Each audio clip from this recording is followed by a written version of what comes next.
로다. 아멘. 예, 오늘은 거룩한 길이라는 제목으로 우리가 좀 은혜를 나누었으면 합니다. 그런데 오늘 우리가 한번 은혜를 나누려고 하는 이 거룩한 길은 그냥 우리가 어떤 길을 이렇게 얘기할 때 뭐 세상의 길이 있고 거룩한 길이 있다 이게 아니고 성경에 진짜로 문자적으로 말씀하는 길이 있는데 그 길이 나중에 그 길의 이름이 거룩한 길이 될 것이다 라고 이사야 말씀이 그 길의 이름을 정하고 있다는 것입니다. 우리가 흔히 말하는 시온의 대로가 있다 뭐 이런 표현을 쓰지 않습니까? 그것처럼 거룩한 길이 생기는데 그 대로가 생긴다 하는 것을 지금 말하고 있습니다. 지금 있을까요? 지금은 없습니다. 그런데 앞으로 생길 길입니다. 생길 길인데 이사야의 말씀을 지금 계속 이렇게 강의를 하고 있습니다만 오늘 35장까지의 어떤 이야기들, 그러니까 30정 인근에 있는 이야기들 대부분의 주제가 어떤 것이라고 말씀드렸습니까? 메시아 왕국의 승리에 대해서, 하나님 나라의 어떤 도래와 메시아 왕국의 승리하신 하나님에 대해서 이사야가 기록을 하고 있다고 했습니다. 그러다 보니까 이 말씀들을, 오늘의 말씀도 마찬가지입니다만 이 말씀들이 우리가 일반적으로 교회에서 듣는 그런 말씀하고 조금 틀리겠죠. 아무래도 왜 틀릴 수밖에 없습니까? 이 사건들 자체가 미래에 발생할 수 있는 그런 사건이기 때문에 그렇습니다. 그러므로 이런 사건에 대해서 뭔가 조금 더 이렇게 잘 이해할 수 있는 어떤 성경적인 사고의 틀을 가지고 이 말씀들을 보면 조금 이해가 쉬운데, 그게 없는 상황에서 이 말씀들을 보면 이게 도대체 무슨 이야기인지 잘 이해하지 못하는 경우도 많이 생긴다 하는 것입니다. 과거라고 할 수도 없죠. 한 200년 미만이니까요. 어떤 일이 있었냐면 이 학자들이 이사야서를 이렇게 분석을 할 때, 지금도 여러분 참 죄송하지만 도땡이라고 뒤에는 제가 이름을 안 밝히겠습니다. 도땡이라는 머리 조금 이렇게 스님인지 목사님 신학 교수라는데 머리는 다 밀어가지고 있습니다. 도땡이 있습니다. 네, 도땡 이렇게 노노도 강의하고 그런 분이 있습니다. 근데 그분들 내가 이름은 제가 얘기 안 했습니다. 누구라고 분명히 얘기는 안 했어요. 근데 이분이 나와가지고 한 번씩 보면 이상한 소리를 해요. 저 사람의 집안이 참 좋고 형제들도 다 이렇게 교수고 똑똑한 분이고 학자고 목사님도 있고 이런 걸로 알고 있는데, 지금 막 말하는 거 보면 저 사람이 도대체 어디서 무슨 거짓말을 저렇게 공부를 하고 누구한테 도대체 공부를 했을까, 이런 생각이 많이 들어요. 여러분, 사실 이 신학에는 사관이라는 거, 그 다음에 역사적인 어떤 눈이라는 건 전부 다 틀릴 수밖에 없어요. 왜냐하면 이게 미래의 일을 아는 사람이 누가 있겠어요? 진짜 주님께서 안 가르치는 이상, 성령께서 진짜로 특별한 이 관점을 만들어 주시고 통찰력을 깨우쳐 주지 않는 이상 성경을 통달할 사람이 어디에 있겠습니까? 어떤 사람 보니까 유튜브에 보니까 성경을 백독하면 생기는 일 이래가지고 조금 전에. 근데 제 생각은 어떤 생각이 냐면, 성경을 백독하는데 그게 어떤 눈이 열린다고? 그럼 백독하죠. 맨날 백독하겠습니다. 근데 그게 그런 게 아니거든요. 이 관점이 틀리면 백독이 아니라 천독을 하더라도 절대로 하나님은 열쇠를 열어주지 않습니다.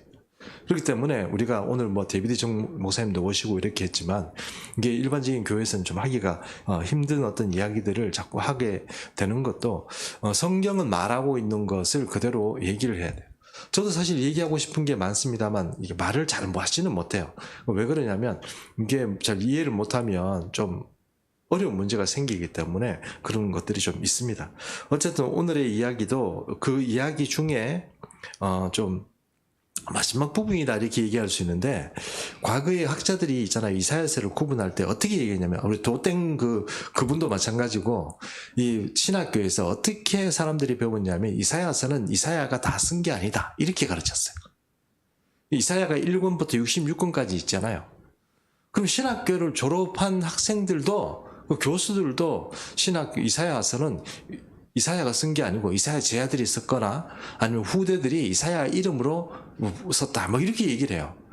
난 도저히 이해가 안 가요. 이해가 안 가는 것도 이해 안 가지만, 이 사람들이 무슨 생각으로 그렇게 했는지는 저도 잘 이해가 안 가요.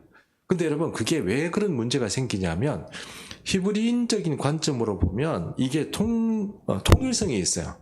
성경은 창세기부터 요한계시록에 통일성이 있다는 것을 항상 여러분이 염두에 둬야 되고, 창세기에서 말씀하고 있는 그 세상이 요한계시록에도 펼쳐진다는 그런 생각을 가지고 봐야 돼요. 그게 아니고 창세기 따르고 요한계시록 따르고 역사는 7,000년, 8,000년 흐르고 나면 옛날 세대와 우리 앞으로 오게 될 하나님의 세계는 완전히 다를 거다 생각하는 건 그 자기 생각이죠. 하나님은 처음부터 만들어 놓은 세계가 있고 그 세계를 회복하는 게 뭐예요? 마지막 종말의 세계다. 이렇게 보면 사실은 정확해요. 그러므로 하나님의 계획은 처음부터 예수 그리스도를 통해서 만들어진 이 세계를 끝에 와서 완전히 예수님을 통해서 회복하는 것이 주님의 계획이에요.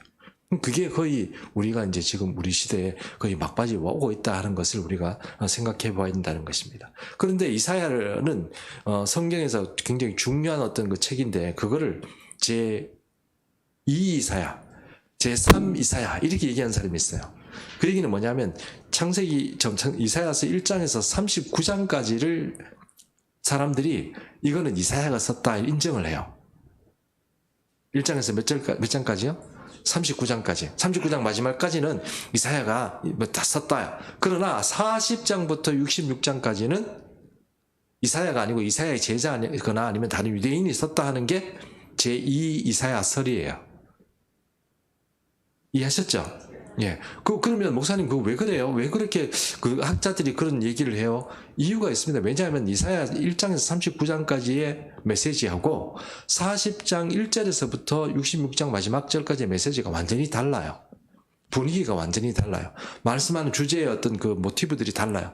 그러다 보니까 학자들 눈에 보기에는 이거 봐라. 다른 얘기 하잖아. 그러니까 이거 문체도 틀리고 자기들이 얘기하는 게 틀린데 이사야가 다 썼을 리가 없어.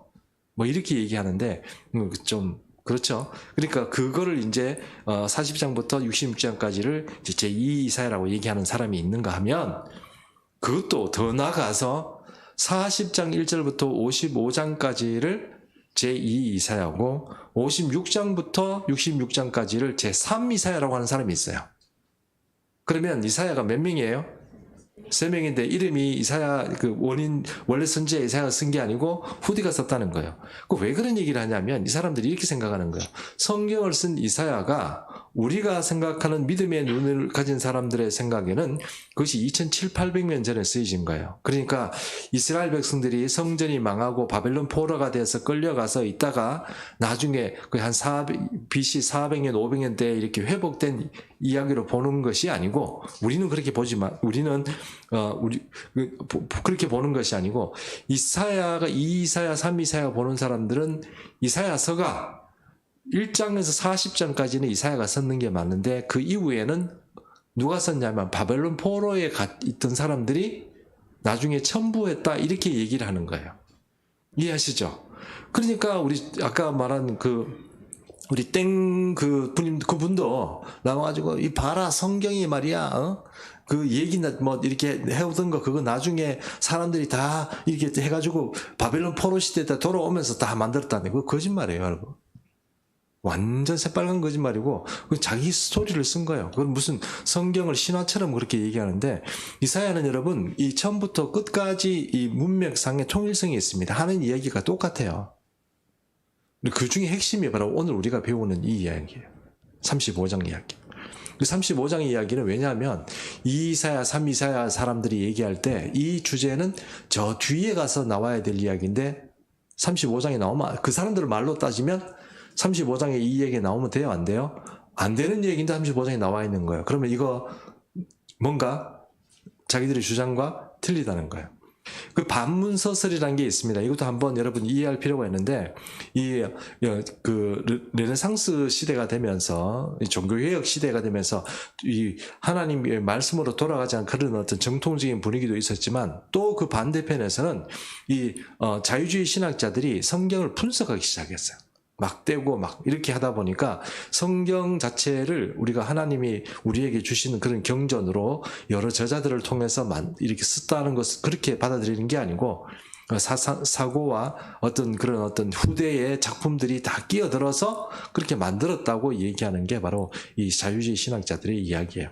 그 자유주의 신학자들이 한때 이렇게 막 득세를 하다 보니까 유럽이 이 성경에서 완전히 멀어지고 교회도 많이 무너지고 신자가 있다고 그러지만 신자가 사실은 거의 뭐 없는 그런 이상한 그런 어떤 세계가 되어 있고, 그것이 오랜 전통에서 그 켈트족부터 시작해서 생겼던 그 오랜 그 기독교의 전통들이 남아 있긴 하지만, 문화적인 전통이 남아 있긴 하지만 신앙은 없는 그런 어떤 곳이 된 것이 바로 유럽입니다. 근데 말씀이 없으면 말씀을 잘못 해석하고 또 앞선 사람들이 잘못 가르치게 되면 아주 진짜 그 치명적인 어떤 그런 것들이 바로 이 성경적인 가르침이 아닌가 생각합니다. 어쨌든 35장까지 나오는 이 말씀 중에 이제 36장을 가면 이제 다른 얘기가 이사야에서 나옵니다. 35장에 나오는 이야기는 거의 메시아 왕국의 승리에 대해서 마지막 부분이다, 이렇게 하시고 생각하시고 한번 같이 한번 은혜 받도록 하겠습니다.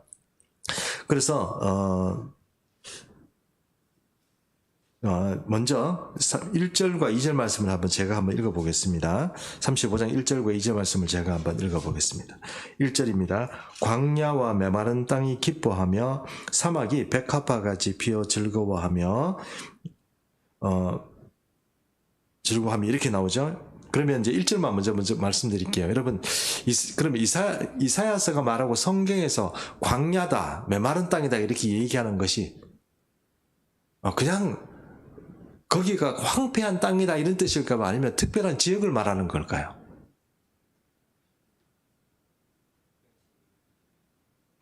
뭐 땅이 막 다 농사도 안 되고 다 못 먹고 못 살아 이런 의미를 말하는 걸까요? 아니면 특별한 지역, 광야를 말하면 어디 광야 혹은 사막은 어디 사막 이렇게 얘기하는 걸까요? 아니면 그냥 땅 자체가 전부 건조하다, 아니면 이렇게 기근이 이렇게 많이 횡행한다 이런 의미로 쓰여진 것일까요?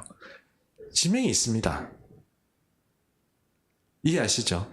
그럼 주로 광야다, 사막이다 이렇게 얘기하면 그게 어디를 말하면 주로 유대 광야를 말해요. 그러면 이게 이스라엘 땅으로 볼 때 이스라엘 지금 살고 있는 예루살렘을 중심으로 본다면 이 하부 지역을 말합니다. 그러면 거기서 이제 조금 더 밑으로 내려오면은 이제 바로 이제 이집트로 내려가는, 아프리카 쪽으로 내려가는 그쪽을 말하는 거거든요. 유대 광야를 말하는 거예요. 그리고 유대 광야 쪽인데 유대 광야와 그 인근을 말할 때 사막이다, 광야다 이렇게 표현을 해요. 그래서 거기는 모래가 있는 그런 사막이다 이런 게 아니고 거기에는 사막 기후입니다. 말 그대로 땅이 좀 터프하고, 그렇다고 해서 풀이나 가시나무 같은 것들이 가시나무 같은 좀 아주 이렇게 침엽수림 중에도 좀 이렇게 거센 있잖아요. 그런 것들이 좀 있고, 낮에는 억수로 덥고 밤에는 억수로 추운 땅이 바로 이 사막 기후의 특징인 이 광야다 이렇게 말씀할 수가 있는 겁니다. 그러면 1절 말씀을 잘 보면 광야와 메마른 땅이 기뻐하며 사막이 백합화같이 피어 즐거워한다 이렇게 얘기하면 그 광야가 앞으로 어떻게 된다는 뜻입니까? 좋은 땅이 된다는 뜻이에요. 이해하셨죠? 그게 어디에 있다고요? 주로 이스라엘의 남부 지역이라고요. 됐죠? 예, 그러면 하나님께서 우리가 성경을 읽을 때 이게 광야 이렇게 얘기를 하면 이거 진짜 광야를 얘기할 때도 있지만 주로 어떤 지명을 얘기하고 이렇게 할 때는 그것이 이스라엘 남부 지역 유대 광야 이쪽을 말하는 거구나 하는 것을 이해할 필요가 있습니다. 이해하셨죠? 자, 그러면 우리가 30장 이 근방에서 있으면서 예루살렘은 도시는 앞으로 어떻게 된다고 그랬습니까? 장망성이 된다고 그랬죠? 기억나십니까? 예. 이제 여러분, 이제 장망성이 된다고 그러죠. 물론 이제 여러분, 그때 오후 예배 때 주무신 분들은 기억은 잘 안 나시겠지만, 그 여인들 얘기하면서 장망성 얘기를 했잖아요. 그 예루살렘 자체는 앞으로 장망성이 됩니다. 지금 현재처럼 그렇게 남아있을 수가 없어요. 그러면 그 대체로 어떻게 합니까? 우리 하나님의 믿는 사람들에게 하나님께서 명령하신 무엇입니까? 광야로 나가라는 거였죠. 기억나십니까? 예, 광야로 나가는 거예요. 그러니까 앞으로 주님께서 이 메시아가 도래하는 그때쯤 돼서 이 땅에서 생각하는 것처럼 우리가 일반적으로 예수님이 오시면 바로 모든 세상이 확 변해가지고 이 땅이 전부 천국이 되고 바르게 될 것 같지만 그게 아니고요. 장구한 세월 동안 메시아 왕국이 전개가 돼요. 그러면 우리가 생각하는 것처럼 천국, 지옥 바로 가는 것이 아니고 하나님을 제대로 믿는 사람에게는 정말로 좋은 세계가 오고요. 그 다음에 하나님을 제대로 믿지 않고 그 하나님을 대적하고 하나님의 뜻을 반역하는 자들은 정말로 형편은 정말 살기 힘들어진 그런 세상이 오고, 또 이게 주님께서 이렇게 앞으로도 우리가 요 말씀 가운데도 있겠지만 좀 대강 살아왔던 그리스도인들은 참 애매한 시대가 돼요. 애매한 시대가. 그럼 우리 대강 살아가면 안 되는 거예요. 대강 살아가면 안 되는 애매한 시대가 돼요. 뭐 예수 믿으면 천국 간다. 제가 천국 못 간다라고 말씀드리는 게 아니고, 그냥 우리가 이 어리석고 뭔가 이 시대 자체를 분간하지 못한 그런 시각 가지고 나는 천국에 갈 거다 이렇게 생각하지만, 사실 주님이 오셔서 이 땅에서 하실 때, 이 땅을 다스릴 때 보면 진짜 하나님 편에 든 사람은 진짜 우리가 신적 영역에 들어갈 수 있을 만큼 놀라운 어떤 대가를 받고 상급을 받지만, 그저 살아가는 분에게는 정말 이 고롭고 고통스러운 시간들이 그렇게 사라지지 않을 수 있다는 것을 우리가 좀 염두에 볼 필요가 있어요. 그러면 여러분, 우리가 흔히 말하는 주님이 오실 때 나팔 불 때 공중으로 올라간다는 얘기 있잖아요. 그럼 무조건 올라가야 돼요. 여기 남아서 어떻게 한다 그렇게 생각하시면 돼요. 이스라엘 백성들이 남아있던 어쨌든 간에 하나님께서 오늘 말씀하신 광야의 생활 가운데 그런 것이 있지만, 우리는 대한민국 사는 사람인데 여기서 광야가 되고 이렇게 되는 건 아니에요, 여러분. 이게 이사야의 지금 35장 말씀이 이렇게 하면 메시아가 다스리는 왕국의 수도가 예루살렘이 되고 그 근방이 된다는 것을 우리가 이해할 필요가 있어요. 그걸 먼저 이해를 해야 됩니다. 아시겠죠? 그게 이해가 안 되면 예수님이 오시면 다 갑자기 온 땅이 서울도 대구도 우리 옥포가 갑자기 꽃이 피고 사막이 새들고 양들이 다니고 사자들이 나타나가지고 쓰다듬어 주세요 이런다고 생각할지 모르지만, 그런 게 아니고요. 그런 의미가 아니고, 주님이 다스리는 그 땅이 있습니다. 주님이 다스리는 그 땅과 그게는 그런 일들이 벌어진다는 거예요. 1절이 그렇습니다. 그러므로 1절을 읽을 때 그것이 그냥 무턱대고 광야에 꽃이 피는구나 이렇게 생각하면 안 되고, 어떻게 해요? 주로입니다. 주로 이제 약간 이스라엘 하단 지역이 이스라엘의 복속이 되고, 그 땅에 광야하고 메말랐던 그 땅들이 어떻게 돼요? 옥토로 변경이 되고 굉장히 좋아질 거다. 그 말씀을 1절이 말씀하고 있는 것입니다. 2절 말씀 보겠습니다. 무성하게 피어 기쁜 노래로 즐거워하며 레바논의 영광과 갈멜과 샤론의 아름다움을 얻을 것이라 이랬습니다. 여기 보니까 또 지명이 나오죠. 그렇죠. 레바논 나오죠. 레바논 나오고 갈멜도 나오고 샤론도 나와요. 그럼 여러분, 이 갈멜이라는 건 여러분 잘 아시는 갈멜산 아시죠? 갈멜산 잘 아시지 않습니까? 갈멜산에 어떤 일이 있었죠? 옛날에 구약에서 엘리야가 바알의 종들과 아세라 선지자들을 바알 종들을 400명 죽이고 아세라 선지자는 죽였다는 기록은 없습니다만, 바알 선지자 400명 죽인 들이 갈멜산이잖아요. 근데 이 갈멜산이 원래 어떤 용도로 많이 쓰이냐면, 여기가 바로 바알 숭배의 중심지였어요. 바알 숭배. 그럼 여러분, 레바논 이렇게 얘기하면 레바논과 갈멜산, 샤론 이쪽은 지금 이스라엘 예루살렘을 중심으로 볼 때 북단입니다. 그렇죠? 근데 여기는 좀 비옥해요.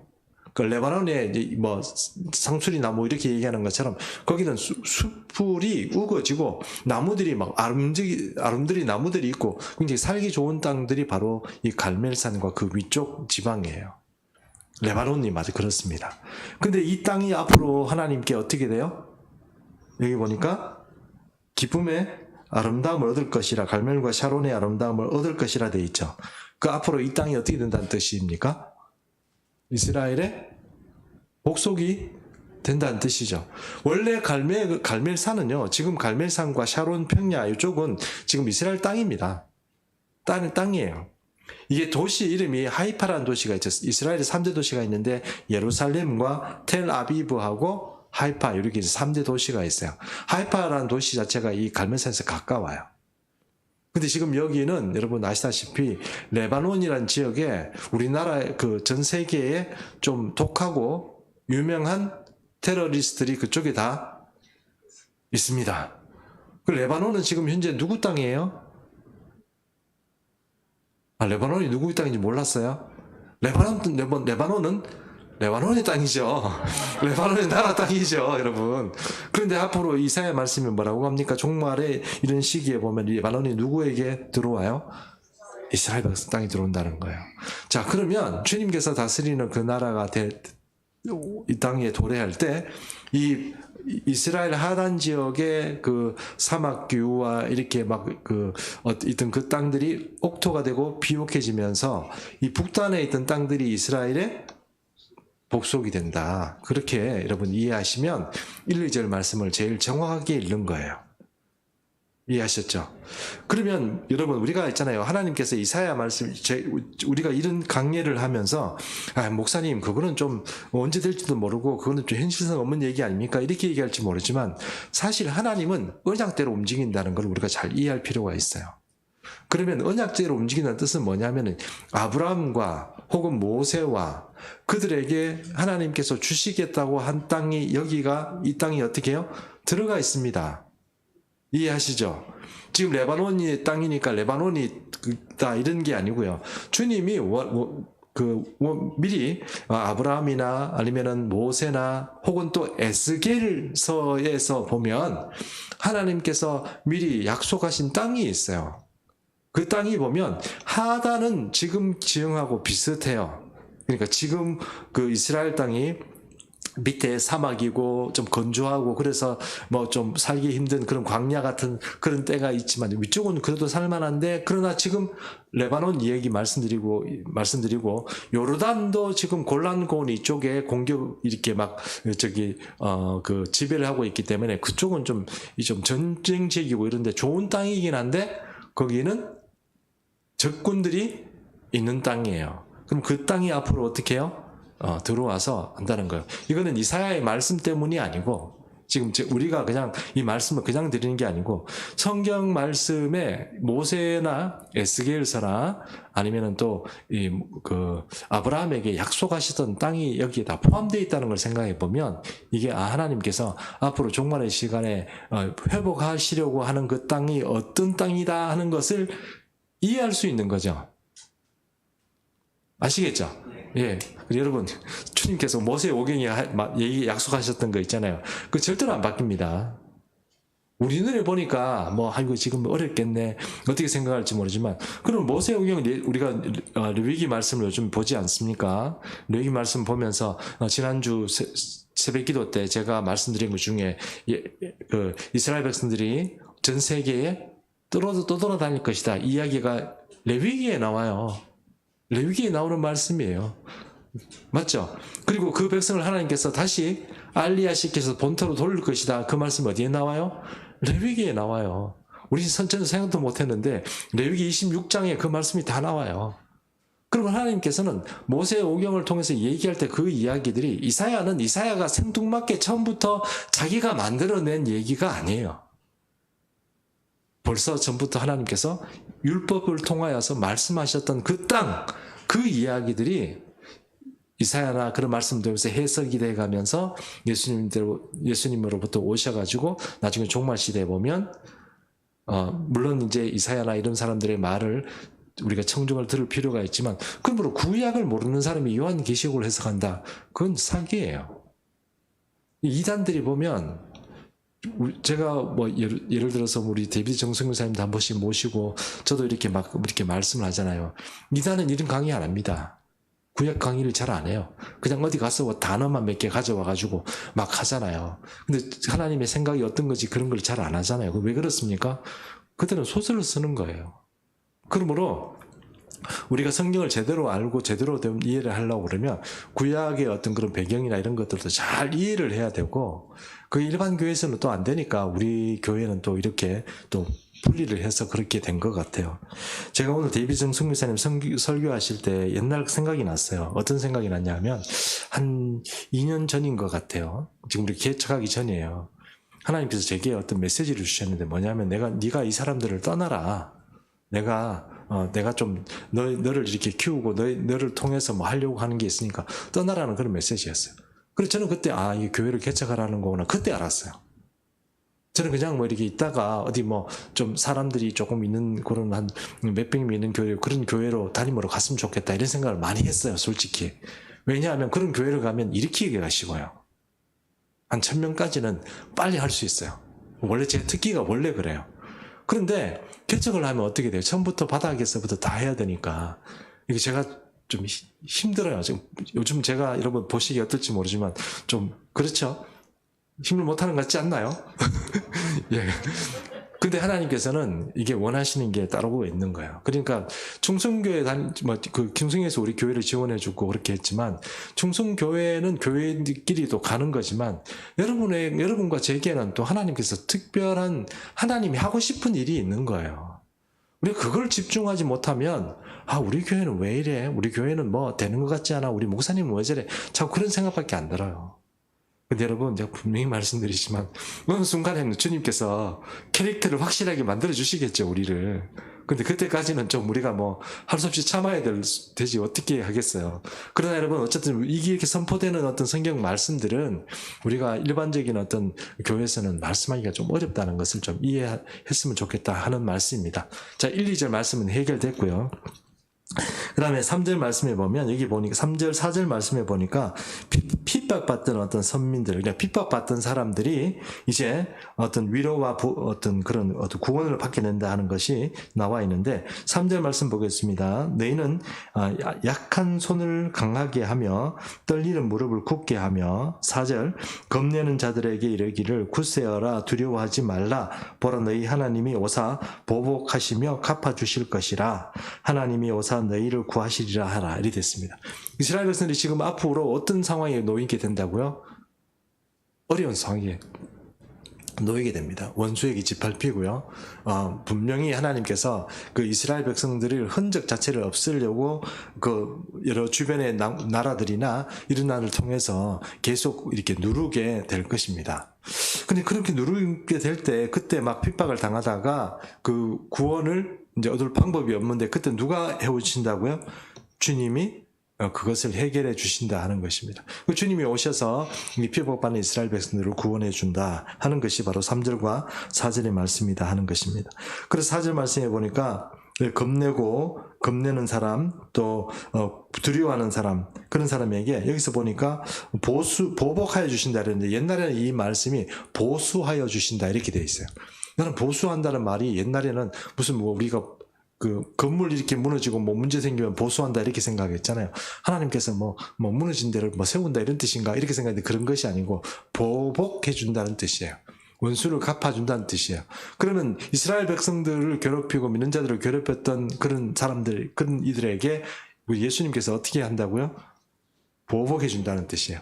여러분, 만약에 원수가 전부 지옥가에 있으면 보복돼요, 안 돼요? 안 되겠죠? 그러므로 여러분, 한 메시아가 다스리는 왕국이라는 뜻은 그때도 기회가 있습니다. 그런데 그 기회라는 것이, 구원의 기회라는 것이 우리가 예수님 오면 그때부터 무조건 막 끝나는 게 아니고요. 그때부터 구원의 소식이 온 세상에 제대로 알려지기 시작합니다. 주님이. 그런데 그럼에도 불구하고 거역하는 자들은 어떻게 될까요? 그거는 뭐 방법이 없죠. 그럼 뭐 목사님, 우리 주님이 오실 때쯤 되면 나팔 불고 주님이 공중 재림하시면 그때 되면 우리는 공중 재림한다고 죽었던 자들도 올라가고 살아있는 자는 또 이렇게 변화돼서 올라간다는데 그건 어떻게 되는 거예요? 우리는 올라가면 되는 거예요. 여러분, 그렇게 되는 사람들은 말씀드린 것처럼 요한계시록에 말씀하고 있는 사람, 그 사람은 아주 특별한 케이스예요. 그걸 구원의 첫 열매라고 얘기해요. 아무나 되는 것이 아니고. 14만 4천이라는 그 성경의 말씀에 보면 그런 게 나와요. 근데 14만 4천하고 구원의 열매하고 이렇게 따지면 누가 더 가치가 있냐 이렇게 따지면 그러니까 이게 분명히 다르다는 걸 여러분 아셔야 됩니다. 이 숫자가 나오는 14만 4천과 구원의 첫 열매가 되는 사람은 다르다는 것을 우리가 이해해야 되는데요. 그것은 진짜로 구원의 첫 열매가 되는 사람, 우리가 흔히 말하는 휴거하는 사람이 있죠. 휴거하는 사람들 있죠. 그 사람들이 되는 게 제일 좋습니다. 그것은 말 그대로 주님이 말씀하시는 어떤 왕권의 권세를 가지고 그때 주님께서 이 땅에 다시 재림하실 때 그들을 데리고 오시리라 이렇게 말씀하셨죠. 기억나십니까? 기억 안 나시는 것 같은데 지금 보고 눈이 보니까 의심스러운 눈치를 보는 것 같은데 성경을 잘 보면 데리고 온다는 그 말씀이 있습니다. 주님은 이 땅에 재림에 오시면 다시 천국에 올라갑니까? 안 올라가십니까? 안 올라가십니다. 그 사람들이 생각하는 게 그거예요. 그 착각을 하는 거예요, 자꾸. 주님은 이 땅에 오시면 안 올라가세요. 그러면 이 땅에서 다스리기 시작하는데 주님의 오른팔과 왼팔로 다스림을 같이 다스리는 그 왕 같은 제사장 같은 사람들이 누구예요? 그렇죠. 그 사람들이죠. 그러니까 그 사람들은 구원의 열매고 굉장히 중요한 사람들이고 그 사람들은 다시 죽지 않아요. 그런데 요한계시록에서 제대로 이해하지 못한 사람, 어떤 사람은 죽었다 캐는데 살아야 된다, 영원히 산다 그랬는데 또 와가지고 뭐 죽는다 그러고 뭐 사망한다 그러고 막 그런 얘기들이 적혀 있으니까 그것을 잘 구분을 잘 못하니까 그런 거예요. 그러므로 어떤 제가 여러분에게 그냥 설명하는 것 중에 제일 좋은 거는요, 주님이 오실 때 정말 나팔 불 때 있잖아요. 나팔 불 때 주님과 함께 그 자리 공중에 올라가는 사람이 최고로 좋아요.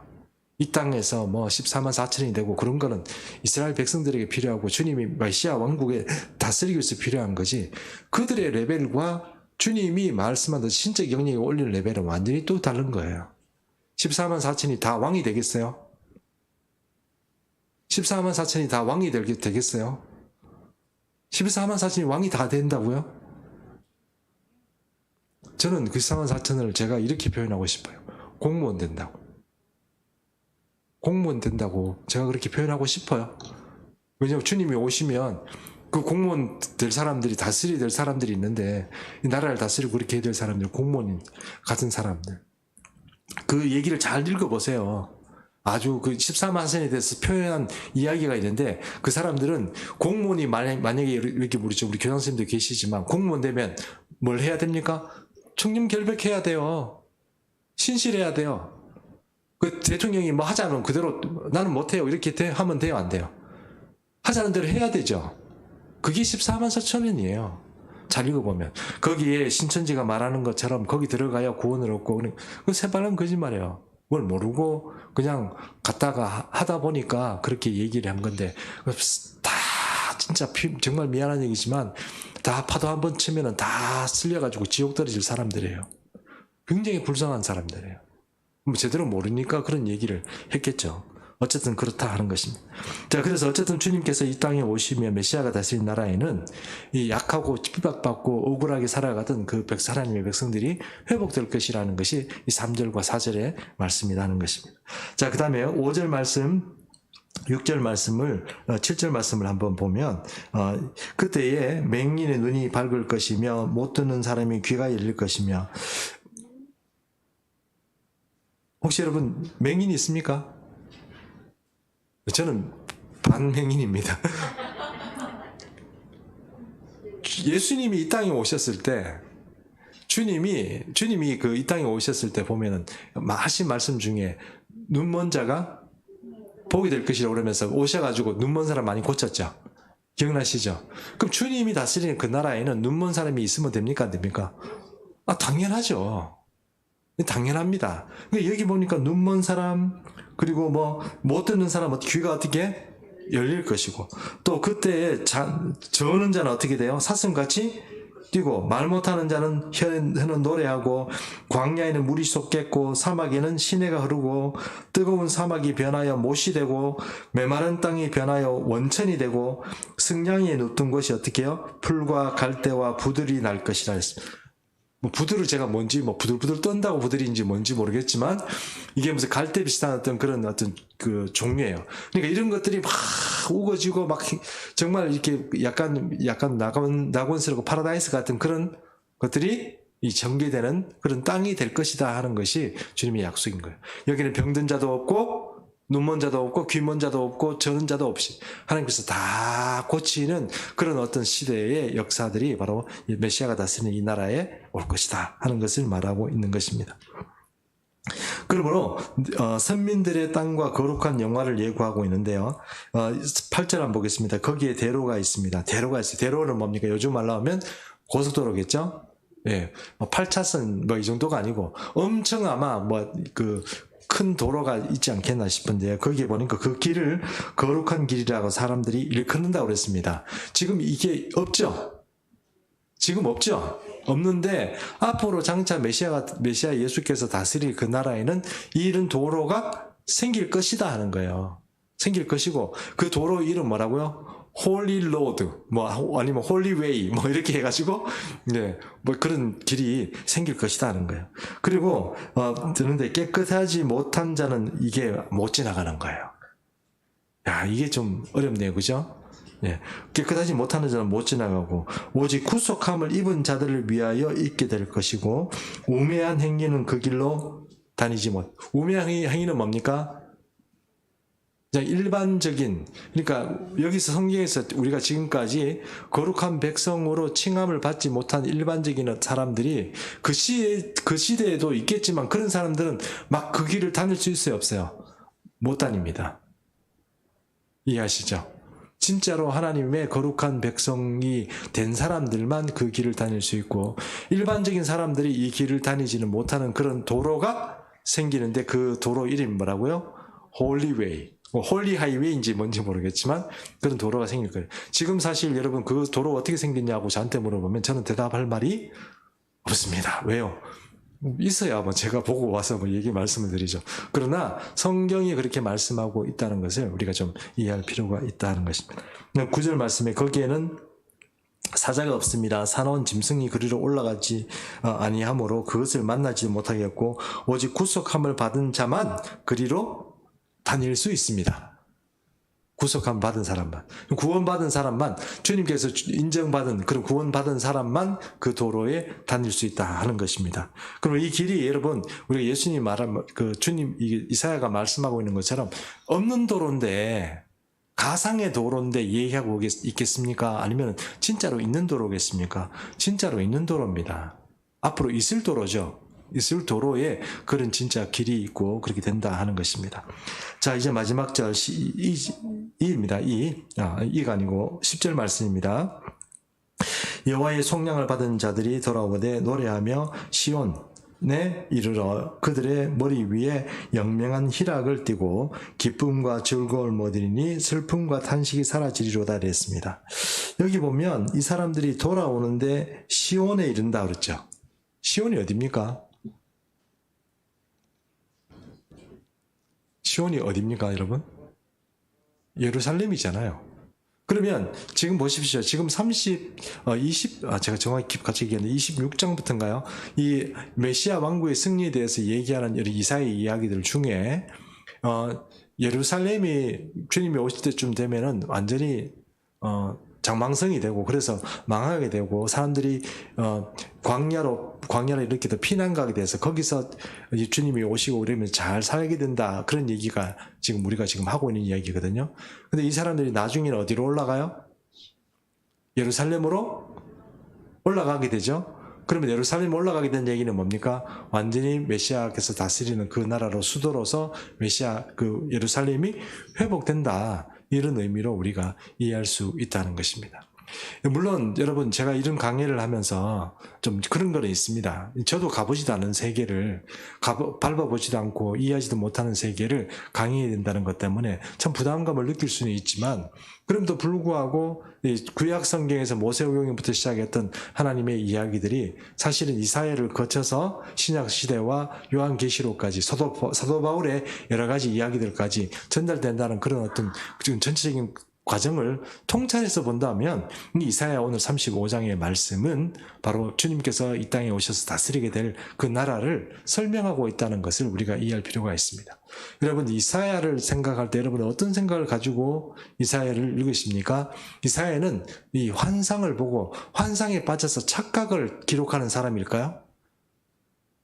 그렇지 않습니다. 이사야는 정확한 사람이고 표현도 정확하고 문필도 대단한 사람이고 그리고 이사야가 써온 이야기들이 우리가 이해하지 못한다고 해서 그것이 전설 따라 삼천리인 어떤 이야기로 봐야 되는 것이 아니고 이 사람이 얘기한 것은 대부분 정확한 이야기고 그것은 예수 그리스도가 이 땅에 오셔서 십자가에 못 박혀 돌아가시고 또 이 땅에서 한 아기를 통해서 왔다는 것부터 시작해서 그 이야기들이 이사야에 많이 기록되어 있기 때문에 특히 신학자들이 제일 기독교를 공격할 때 쓰는 책이 이사야입니다. 왜냐하면 이사야는 너무 정확하기 때문에, 정확도가 높기 때문에 이 사람들이 아까 돌땡 그분도 말씀하셨지만 어떤 생각을 하고 있냐면 이건 나중에 사람들이 보충해서 역사가 지나고 난 다음에 뒤에서 기록해가지고 붙인 거다 생각하지만 이사야는 그런 책이 아니고 벌써 주님께서 2700년 전에 예수님이 오시기 700년 전에 벌써 이사야를 통해서 말씀하셨고 그것이 이 종말의 세계까지 그리고 있다는 것을 우리가 이해할 필요가 있다는 것입니다. 왜냐하면 주님이 저자이시기 때문입니다. 자, 35장 말씀을 우리가 읽어봤는데 여러분 읽으니까 어떠십니까? 이제 이런 이야기를 조금 하려면 더 좀 힘들어질 수 있습니다. 왜냐하면 강의가 다 끝났기 때문에 그렇습니다. 이제 36장부터는 다른 이야기를 하게 될 겁니다. 물론 이런 이야기들을 하지 않을 건 아니지만 이사야가 여기까지 이야기하는 게 일반적인 교회에서는 조금 어렵고 그것도 어떤 이런 관점으로 이야기는 좀 쉽지 않았다는 것을 이해해 주시고 혹시 여러분 중에 들으시다가 마음에 좀 이렇게 부딪히는 게 있거나 지금 여러분 지금까지 알고 있던 그런 상식에서 조금 저하고 충돌되는 것이 있더라도 좀 이해하시고 조금 시간을 가지고 제가 또 강요하는 건 아니지 않습니까? 이거야 이러고 제가 또 목소리를 높인 거 아니잖아요. 그러니까 천천히 이해하시고 이러다 보면 성령께서 여러분의 생각을 열어주시고 마음을 열어주시면 제 얘기가 이해가 되고 이게 충분히 잘 이렇게 소화가 될 날이 오리라고 생각합니다. 자, 우리 예수 믿는 중성기에 우리 이사야가 35장에서 이사야가 끝나는 건 아니지만 어디 험난한 길을 우리가 그동안 걸어왔습니다. 1년 가까이 이사야 강의를 하면서 험난한 길을 걷고 왔는데 좀 듣지 못한 이야기도 많이 했고 이렇지만 여러분이 더 잘 깨닫고 더 잘 이해되는 그런 귀한 은혜가 여러분의 삶 가운데 함께 하시길 바랍니다. 기도하겠습니다. 살아계신 하나님 아버지, 오늘 이사야 35장까지 강의를